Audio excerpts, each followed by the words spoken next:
बिस्मिल्लाहिर्रहमानिर्रहीम। नाज़रीन, पाकिस्तान के अंदर जो मौजूदा सैलाबी सूरत हाल है ना, तो पाकिस्तान का बहुत ज़्यादा नुकसान हो रहा है। घरों के घर तबाह हो चुके हैं, ठीक है, लोगों के माल मुआशी बह चुके हैं, लोगों के घर गिर गए हैं, कहीं मस्जिदें गिर गई हैं, गलियों मोहल्लों में पानी दाखिल हो गया है और सड़कें, रास्ते, पुल कई तबाह हो गए हैं। लोगों का राब्ता जो है, आपस में कम्युनिकेशन है, वो टूट चुका है। कौन कहाँ पर है किसी को नहीं पता। तो अच्छा, ये मैं आपको और एक और चीज़ आपको बताता चलूँ कि इंडिया ने अपने जो डैम्स के बंद खोले हैं ना, उसने ये बंद खोलने से पहले पाकिस्तान को वक्तन फ़क्तन आगाह किया है। उसने एक बार, दो बार, तीन बार आगाह किया है कि हमारे जो दरिया या जो डैम्स है वो बढ़ चुके हैं, तो हम पानी खोल सकते हैं इस टाइम पर।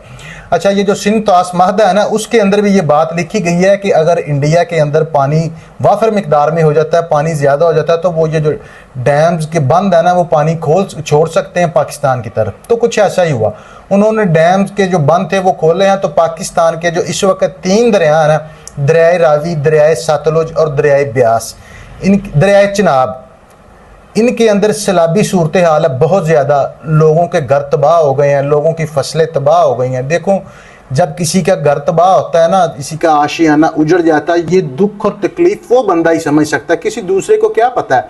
जिसके ऊपर गुजरती है ना, वो ही जानता है कि उसके साथ क्या हुआ है। तो नाजरीन, अब आपको मैं ये बताता चलूँ कि वो कौन से इलाके हैं पाकिस्तान के जहाँ पर सैलाब की सूरत हाल ज़्यादा है। यहाँ के जो इलाके ज़्यादा मुतासर हुए हैं उनमें है जी नारोवाल, सियालकोट, फ़िरोज़पुर, मंडी बहाउद्दीन के अजला, शहर और गलियाँ, मोहल्ले और घर, मस्जिदें जो पानी की नज़र हो गई, डूब गए लोग, फसलें तबाह हो गई। तो इसके बाद बात करते हैं जी KPK की। नाज़रीन, KPK के अंदर अगस्त 2025 में शदीद मानसून बारिशों, लैंड स्लाइडिंग और क्लाउड बर्स्ट की वजह से सैलाब के मुख्तलिफ इलाके जो है ना, वो तबाह बर्बाद हो गए वहाँ पर भी। जिनमें जो ज़्यादा इलाके मुतासर हुए वो है जी सवात, बाजोड़, बोनीर, बटग्राम, शांगला, लोअर दीर, एबटाबाद। ये इजलास सैलाब की वजह से बहुत बुरी तरह मुतासर हुए हैं। सिर्फ बुनीर के अंदर तकरीबन जी 158 अफराद लाक हुए हैं और मजमूई तौर पर KPK के अंदर 210 के करीब इस अब तक अमवात हो चुकी हैं। और नाज़रीन, KPK के अंदर इमदादी कार्रवाइयाँ जब हो रही थी तो वहाँ पर एक हेलीकॉप्टर भी क्रैश हो गया और इसके अंदर जितने भी लोग सवार थे वो सब के सब शहीद हो गए। नाज़रीन, KPK के अंदर ये सैलाबी सूरत हाल, क्लाउड बर्स्ट और लैंड स्लाइडिंग के जो हादसा हो रहे हैं ना, इस वजह से वहाँ पर जो मौत का सिलसिला है ना, वो बढ़ता चला जा रहा है। और ये तकरीबन बढ़ते बढ़ते अब वहाँ पर जो अदाद शुमार बताए जा रहे हैं, जो रिपोर्ट हुई है अभी तक अमवात, उसके बारे में ये कहा जा रहा है कि तकरीबन 320 से ज़्यादा लोग वहाँ पर मारे जा चुके हैं। तो नाज़रीन, हुकूमत की तरफ से जो इमदादी टीमें हैं वो अपनी कार्रवाइयाँ जारी रखे हुए हैं ताकि लोगों को ज़्यादा से ज़्यादा महफूज मकामात पर मुंतकिल किया जा सके। किसी डूबते हुए बच्चे को, शहरी को, जिसको भी वो बचा सकते हैं, हर मुमकिन वो भी कोशिश कर रहे हैं कि हम उनको बचा लें।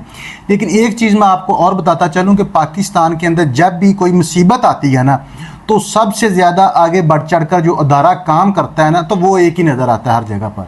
अब वो मेरे ख्याल से बोले बगैर भी आप समझ सकते हैं कि अगर सैलाब की सूरत हाल हो या फिर जलज़ला आ जाता है, कोई भी आफत आ जाती है, तो सबसे पहले हमारी फ़ौज आगे खड़ी होती है हर अदारे से, हुकूमत से। जहाँ भी देखेंगे, जब भी कोई मुसीबत आएगी, सबसे पहले वहाँ पर फ़ौज पहुँचेगी।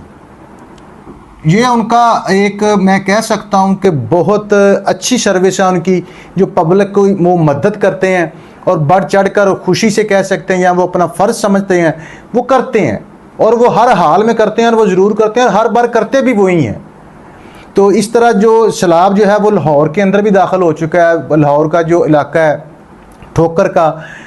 ठोकर नियाज बेग का इलाका, चूंग का इलाका, बदामी बाग का इलाका, वहाँ पर पानी दाखिल हो चुका है इस वक्त। घरों के अंदर, गली मोहल्लों के अंदर लोगों को आने जाने में मुश्किलात हो रही हैं। लाहौर के अंदर जो केनाल है, उस केनाल वो भी बिफरी हुई है। केनाल से पानी बाहर रोडों की तरफ और रोडों से फिर आगे गलियों मोहल्लों में, वहाँ से भी जाना शुरू हो चुका है। तो ये दुआ करें कि अल्लाह खैर करे, अल्लाह हम सब पर रहमत करे।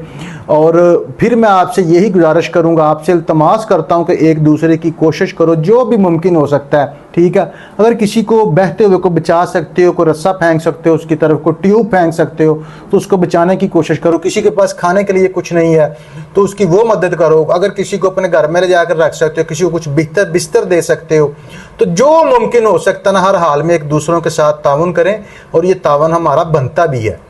تو اس کے ساتھ ہی اجازت چاہتے ہیں، دعاؤں میں یاد رکھیے گا۔ اللہ حافظ۔